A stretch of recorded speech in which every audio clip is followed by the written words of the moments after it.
আসসালামু আলাইকুম রহমতুল্লাহ। প্রিয় দেশে এবং প্রবাসে কৃষিপ্রেমিক ভাই বোনেরা, আসলে প্রতিদিনই আমরা একটা করে ভিডিও দেওয়ার বা ফেসবুক হোক আর ইউটিউব হোক দেওয়ার জন্য চেষ্টা করি। আসলে সময় স্বল্পতা বা ব্যস্ততার কারণে হয়ে ওঠে না। তারপর চেষ্টা করছি আর কি আজকে যে আমি দেখেন আমি তো জানেন এবার সামারে আগাম মানে মিড টার্মের সময় কিন্তু আমি একটা আগামী বলতে গেলে ফুলকপি করেছিলাম, পলিনেট হাউজে করেছিলাম, পলিনেট হাউজের বাইরেও করেছিলাম। তো পলিনেট হাউস আর পলিনেট হাউসের বাইরে যে আসলে তারতম্য, দেখেন এইখানে যে আমি বাইরে আউটসাইডে করেছি উন্মুক্ত পরিবেশে, এটা সাইজটা যদি দেখানো যেত একটু, গাছগুলো অত্যন্ত সুন্দর রয়েছে গাছগুলো। আমি তো এখনও কোনো খাবার টাবার দিই নাই, অথচ পলিনেট হাউসে এর চাইতে 1 মাস পূর্বে আমি রোপণ করেছি। পূর্ব যেমন রেজাল্ট পলিনেট হাউসের মধ্যে পাই নাই, কিন্তু যদি দামও পেতাম, দাম পেলেও কিন্তু অনেকটা লাভ করতাম। আর এখন আজকে পলিনেট হাউসে আমি এই মুহূর্তে যাচ্ছি না, কিন্তু বর্তমানে আপনাদেরকে যদি এখানে আমি এই গাছটা দেখাই, ঠিক পলিনেট হাউসে এর চাইতে 1 মাস পূর্বে লাগানো পড়েছি। পলিনেট হাউসের গাছের সাইজ কিন্তু এই মাপের হয়ে আছে। প্রিয় দর্শক, কথা বুঝেন, এই যে আমি যেটা দেখালাম সেটার চাইতে এই যে এই চারাটা দেখেন, এই চারার মতো সাইজ হয়ে আছে পলিনেট হাউসের মতো। অর্থাৎ আসলে আল্লাহ প্রদত্ত ন্যাচারাল পরিবেশটা কিন্তু একটা খুবই গুরুত্বপূর্ণ। প্রিয় দর্শক, আমি আম নিয়ে ভিডিও করেছি। দর্শক, আমি এর আগে একটা আম নিয়ে ভিডিও ছেড়েছিলাম। আম বা এই জাতীয় যে শুধু ফল জাতীয় গাছে যে ফুল আসবে সেগুলো সেটিং করার বিষয়ে কথা বলেছিলাম। এই যে আম দেখছেন, এই আমের এই যে মুকুল আসছে, এলাকা ভিত্তিক এগুলো আসে, আবহাওয়ার উপর টেম্পারেচার। সাতক্ষীরা, হিল, টেকনাফ এই এলাকা দেখেছে যে অলরেডি আমের মুকুল অনেক দানা হয়েছে, এবং ক্যারেক্টার ভেদে আমাদের এলাকা নওগাঁ, কানসার বিভিন্ন জাতের আমের মুকুল আসছে, এবং সব আমে কিন্তু মুকুলের পরিপূর্ণতা আসে নাই। তো এটা আবহাওয়া ভেদে তো এখন অতি দ্রুত আম আসবে। যে দেখছে না মুকুল এখন কিন্তু, যদি গাছে কোনো যেহেতু আমের মুকুল এখন ফুটে নেয় পরিপূর্ণ, যদিও কারো গাছে এই মুহূর্তে মাইটস, হপার বা অন্যান্য পোকামাকড় আক্রমণ থাকে, তাহলে আপনারা কিন্তু অবশ্যই ফাঙ্গিসাইড দেবেন। আর আমের গোড়ায় দেখেন কোনো সেচ নেই, এই মুহূর্তে কিন্তু সেচ দেওয়া খুবই জরুরি। আমি বারবার বলে আসছি, সেচ দেওয়া জরুরি। প্রিয় দর্শক, আপনারা এই আমের পরিচর্যাটা করবেন যদি আম যাদের বাগান রয়েছে। আর আমি লেটে যে ফুলকপি করেছি দর্শক, আমি আসলে ফুলকপির বেশ কয়েকটা ভ্যারাইটি আমি আপনাদের বলেছিলাম। আমি 350 যে হলুদ ভ্যারাইটি ফুলকপি করেছি, এটা হলুদ কালারের, জানি না কেমন হবে। ইতিপূর্বে করেছিলাম, রেজাল্ট খারাপ পাই নাই, ভালো পেয়েছিলাম। এটা আমার ওই যেটা দেখালাম সেটার চাইতে এটার বয়স হচ্ছে 15 দিন বেশি। তো এটা মোটামুটি ভিগোরাস দেখছি, বেড়েছে বেশ ভালো, গেটআপও ভালো। আর মূলত এই বাগানটা আমার বিভিন্ন করচল, রোলেনিয়া, অন্যান্য ফলের বাগান ছিল, সেগুলো আমি অনেকটা কেটে ফেলেছি। তো এইখানকার মোটামুটি হলুদ কালারের ফুলকপি, জানি না কী হবে। আমি যদি লেটে করেছি, এই সময় আসলে ফুলকপি কেউ করে কিনা আমার জানা নেই। আমি একটু মনের রাগে বলেন, জেদে বলেন, আমি করেছি।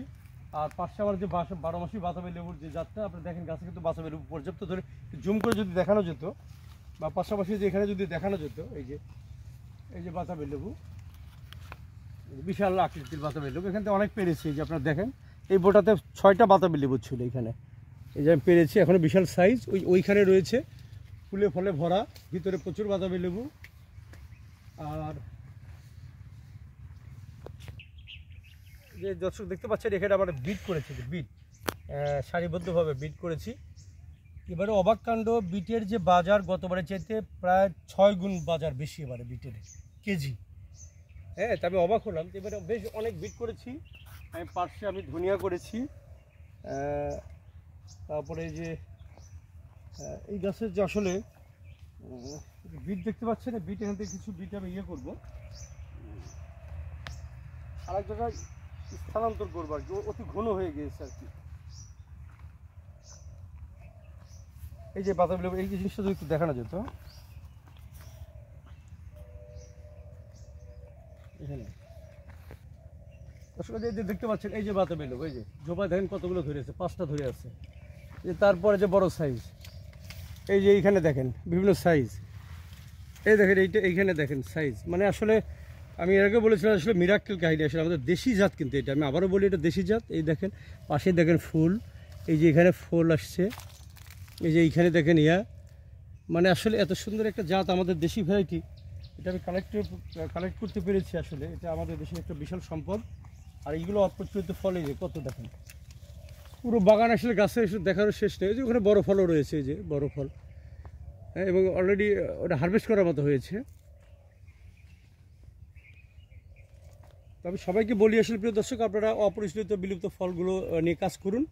আশা করি কম পরিশ্রমে, কম বিনিয়োগে আপনারা একটা ভালো কিছু রেজাল্ট পাবেন। এটা আমি অগাধ বিশ্বাস নিয়ে বলছি, কারণ অন্যান্য সব কিছুতেই পরিশ্রম বেশি। হ্যাঁ, শুরু করেন।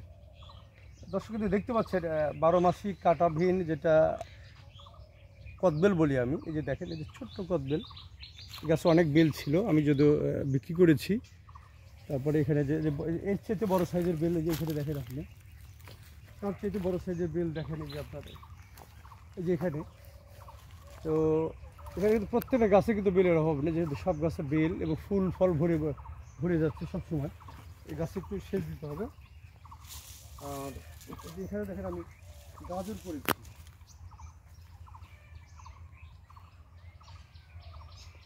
দর্শক এই যে এটা দেখেন, এই জমিতে আমি গাজর করেছি। মানে জমি তো আগে যে পদ্ধতি পরেই থাকতো, এবার চিন্তা করেছি যে আসলে দেখা যায় একটু সাথী চেষ্টা করি। পেঁয়াজ রসুন তো করেছি, এবং পেঁয়াজের বাজারটাও ভালো না। আর একটু সংক্ষেপে ভিডিওটা ছোটো করতে চাই। এই যে এখানে দেখেন আমার অ্যাভোকাডো দেখেন, এই যে অ্যাভোকাডো দেখেন গাছে।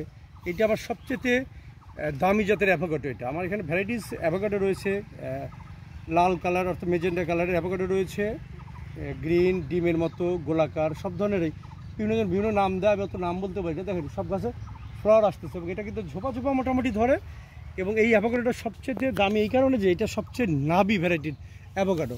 পাশে ধর আমার আরেকটা গাছ দেখেন, এই গাছে কিন্তু সরি দর্শক, এখানে দর্শকের যে আমার আরেকটা অ্যাভোকাডোর গাছ দেখেন, যে অ্যাভোকাডোর গাছের বডি দেখেন, বেশ বয়স্ক গাছ কিন্তু। আর অ্যাভোকাডোর গাছ কিন্তু প্রচুর দ্রুত বাড়ে, খুবই বর্ধনশীল। এবং এই গাছে দেখেন ফুল ভরে গেছে। মানে গাছের ধরন দেখলে বোঝা যায় যে ওইটাতে দেখলেন একটা একটা করে ফুল ফুটছে, আর এটাতে কিন্তু ফুল একটা ফ্লাশ নিচ্ছে আমের মতো। তো এটা একটা নতুন একটা জাত। তো অ্যাভোকাডো গাছে যেখানে একটু রোগ দেখছি আমি, এইখানে ম্যানকোজেব বা কপার অক্সিক্লোরাইড দিতে হবে। এটা মানে কোবাইছে ছেলেপেলে, এই যেখানে খাস করেছে আর কি, বা ওই ডাল কেটেছে যেখানে রোগ হয়েছে। আসলে অ্যাভোকাডো গাছ কিন্তু মারা যায় না, এটাও জঙ্গলি ফসলের মতো। তবে একটা সুখী সংবাদ দিই, আমাদের নবাব সিরাজউদ্দৌলা সরকারি কলেজের প্রফেসর জহিরুল ইসলাম স্যার, এই কিছুদিন পূর্বে তিনি অবসরে গিয়েছেন, গত মাসের 31 তারিখে। স্যার কিন্তু একটি গাছের অ্যাভোকাডো গাছ থেকে তিনি কিন্তু বিক্রি করেছেন প্রায় 71,000 টাকা। তিনি তো খেয়েছেন, খাওয়ার পরে একটি অ্যাভোকাডো গাছ থেকে 71,000 টাকার অ্যাভোকাডো তিনি বিক্রি করেছেন। তিনি সর্বনিম্ন 350 টাকা থেকে 500 টাকা কেজি। তো অ্যাভোকাডোর সম্ভাবনা কিন্তু ব্যাপক, কারণ সারা বাংলাদেশে কিন্তু অ্যাভোকাডো চাষটা সম্ভব। তো দর্শক এই যে এখানে দেখেন কদবেল, এই যে আসলে কদবেলের গাছে প্রচুর রয়েছে কদবেল।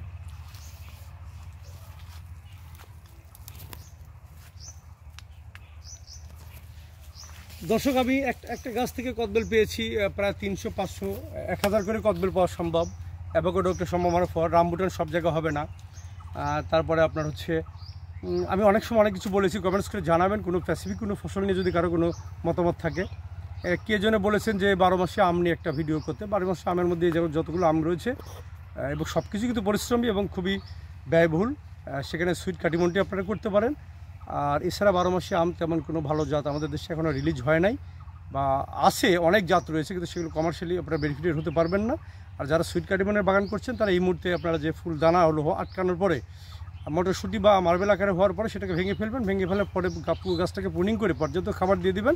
তারপরে দেখবেন অ্যাট এ টাইমে সারা গাছে ফ্লাশ হয়ে অ্যাট এ টাইম আম আসবে। সেই আমটা আপনারা সেপ্টেম্বরের পর থেকে হারভেস্ট করবেন, তো একটা দাম পাবেন।